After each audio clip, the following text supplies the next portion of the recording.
students singse kolom Pairaga khose LAIRIK TAMDOURIBRA NATTRAGA Khutta Khulai Pairaga Ema Leibakki Damak Lal Thengnadouribra tasengna khose samamnareba tasengna harabada yamna freely LAIRIK tamminga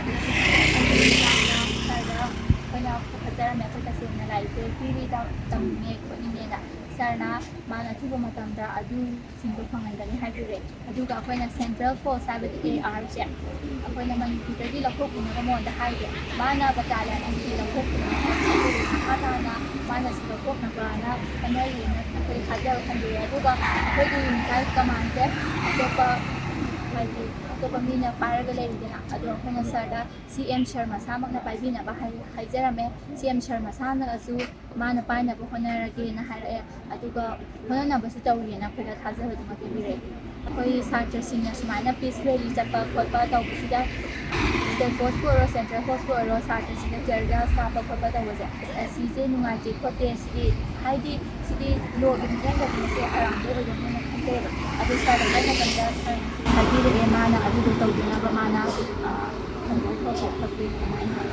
Kaboina pangkok pitaraga khongjangje kadawagi thaboina pangkok piradi akhona khongjang sangidana kaiguma pangkok pirakaba taragadi akhoi makha tana lepa leitana adum sangjangani We demand CM started some points, 3 or 4 points. Point number 1 is we demand to hold the unified command to SAR. And point number 2 is we remove the central force assignment from the state.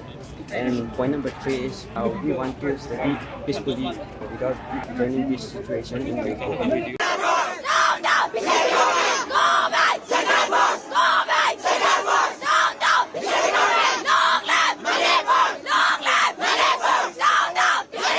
Go back! Second force! Go back! Second force! Log left! Money force! Log left! Money force! Go back! Second force! Go back! Second force!